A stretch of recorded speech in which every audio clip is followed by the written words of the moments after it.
Welcome to the One Year Bible, April 13. The Old Testament reading, Joshua chapter 7, verses 16 through chapter 9, verse 2. Early the next morning, Joshua brought the tribes of Israel before the Lord, and the tribe of Judah was singled out.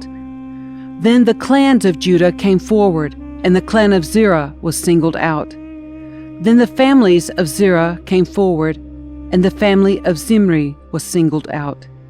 Every member of Zimri's family was brought forward, person by person, and Achan was singled out. Then Joshua said to Achan, "My son, give glory to the Lord, the God of Israel, by telling the truth. Make your confession and tell me what you have done. Don't hide it from me." Achan replied, "It is true. I have sinned against the Lord, the God of Israel. Among the plunder I saw a beautiful robe from Babylon, 200 silver coins, and a bar of gold, weighing more than a pound. I wanted them so much that I took them. They are hidden in the ground beneath my tent, with the silver buried deeper than the rest." So Joshua sent some men to make a search. They ran to the tent and found the stolen goods hidden there, just as Achan had said, with the silver buried beneath the rest. They took the things from the tent and brought them to Joshua and all the Israelites. Then they laid them on the ground in the presence of the Lord. Then Joshua and all the Israelites took Achan, the silver, the robe, the bar of gold, his sons, daughters, cattle, donkeys, sheep, goats, tent, and everything he had, and they brought them to the valley of Achor. Then Joshua said to Achan, "Why have you brought trouble on us? The Lord will now bring trouble on you." And all the Israelites stoned Achan and his family and burned their bodies. They piled a great heap of stones over Achan, which remains to this day. That is why the place has been called the Valley of Trouble ever since. So the Lord was no longer angry. Then the Lord said to Joshua, "Do not be afraid or discouraged. Take all your fighting men and attack Ai, for I have given you the king of Ai, his people, his town, and his land. You will destroy them as you destroyed Jericho and its king. But this time you may keep the plunder and the livestock for yourselves. Set an ambush behind the town." So Joshua and all the fighting men set out to attack Ai. Joshua chose 30,000 of his best warriors and sent them out at night with these orders: "Hide in ambush close behind the town and be ready for action. When our main army attacks, the men of Ai will come out to fight as they did before, and we will run away from them. We will let them chase us until we have drawn them away from the town, for they will say, 'The Israelites are running away from us as they did before.' Then while we are running from them, you will jump up from your ambush and take possession of the town, for the Lord your God will give it to you. Set the town on fire, as the Lord has commanded. You have your orders." So they left and went to the place of ambush between Bethel and the west side of Ai.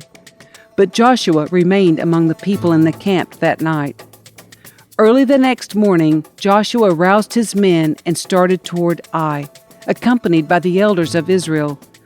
All the fighting men who were with Joshua marched in front of the town and camped on the north side of Ai, with a valley between them and the town. That night, Joshua sent about 5,000 men to lie in ambush between Bethel and Ai, on the west side of the town. So they stationed the main army north of the town and the ambush west of the town. Joshua himself spent that night in the valley. When the king of Ai saw the Israelites across the valley, he and all his army hurried out early in the morning and attacked the Israelites at a place overlooking the Jordan Valley. But he didn't realize there was an ambush behind the town. Joshua and the Israelite army fled toward the wilderness as though they were badly beaten. Then all the men in the town were called out to chase after them. In this way, they were lured away from the town. There was not a man left in Ai or Bethel who did not chase after the Israelites, and the town was left wide open. Then the Lord said to Joshua, "Point the spear in your hand toward Ai, for I will hand the town over to you." Joshua did as he was commanded. As soon as Joshua gave the signal, all the men in ambush jumped up from their position and poured into the town. They quickly captured it and set it on fire. When the men of Ai looked behind them, smoke from the town was filling the sky, and they had nowhere to go. For the Israelites who had fled in the direction of the wilderness now turned on their pursuers. When Joshua and all the other Israelites saw that the ambush had succeeded and that smoke was rising from the town, they turned and attacked the men of Ai. Meanwhile, the Israelites who were inside the town came out and attacked the enemy from the rear. So the men of Ai were caught in the middle, with Israelite fighters on both sides. Israel attacked them, and not a single person survived or escaped. Only the king of Ai was taken alive and brought to Joshua. When the Israelite army finished chasing and killing all the men of Ai in the open fields, they went back and finished off everyone inside. So the entire population of Ai, including men and women, was wiped out that day, 12,000 in all. For Joshua kept holding out his spear until everyone who had lived in Ai was completely destroyed.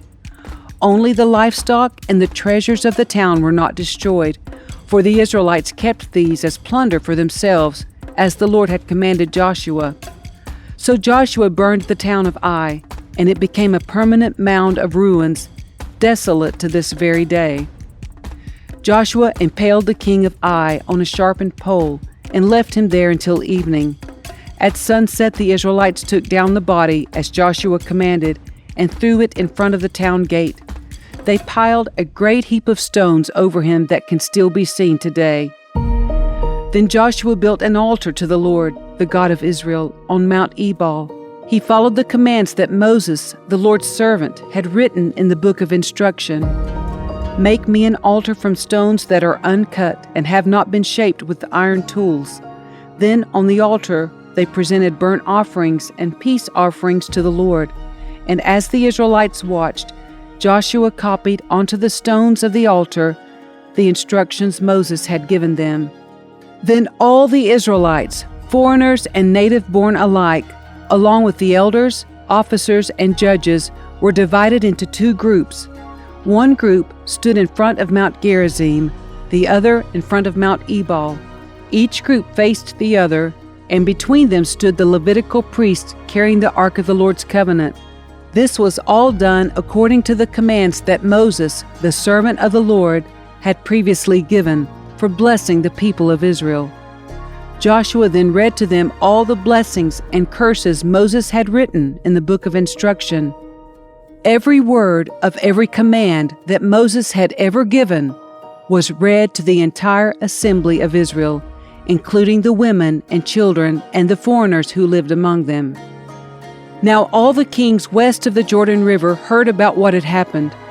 These were the kings of the Hittites, Amorites, Canaanites, Perizzites, Hivites, and Jebusites, who lived in the hill country, in the western foothills, and along the coast of the Mediterranean Sea, as far north as the Lebanon mountains. These kings combined their armies to fight as one against Joshua and the Israelites.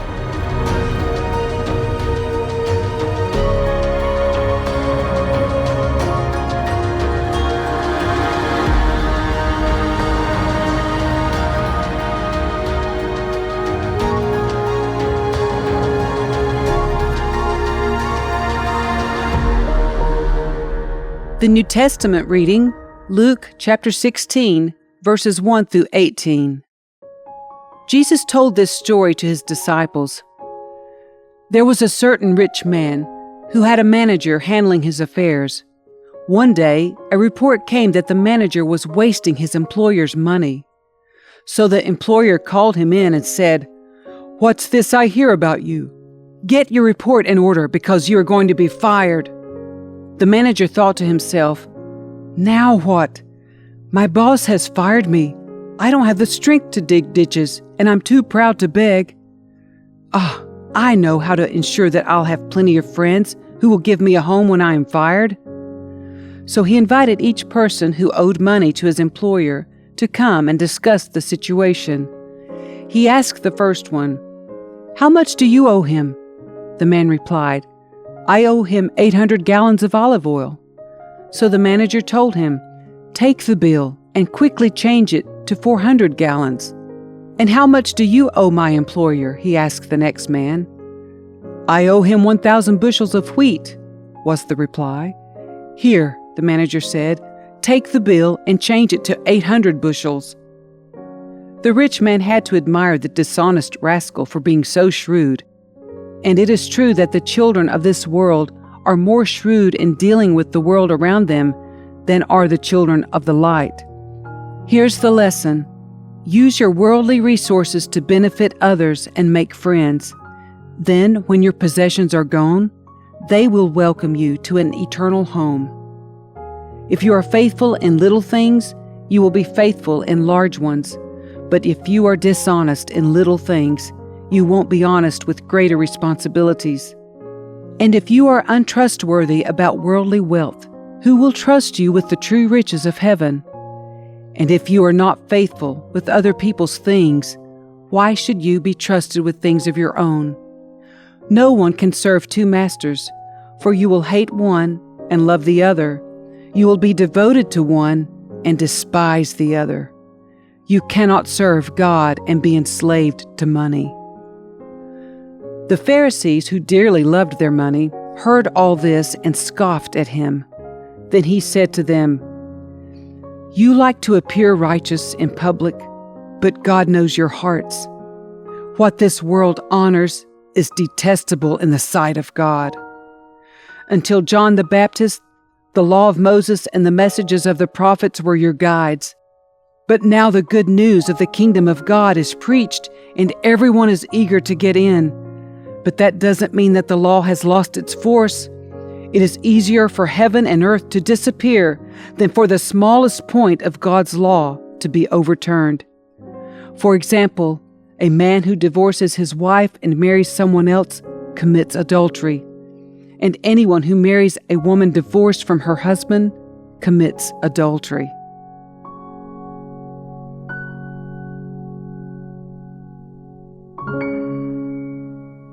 Psalm 82, verses 1 through 8. God presides over heaven's court. He pronounces judgment on the heavenly beings. How long will you hand down unjust decisions by favoring the wicked? Give justice to the poor and the orphan. Uphold the rights of the oppressed and the destitute. Rescue the poor and helpless. Deliver them from the grasp of evil people. But these oppressors know nothing. They are so ignorant. They wander about in darkness, while the whole world is shaken to the core. I say, you are gods. You are all children of the Most High. But you will die like mere mortals and fall like every other ruler. Rise up, O God, and judge the earth, for all the nations belong to you. Proverbs 13, verses 2 and 3. Wise words will win you a good meal, but treacherous people have an appetite for violence. Those who control their tongue will have a long life. Opening your mouth can ruin everything.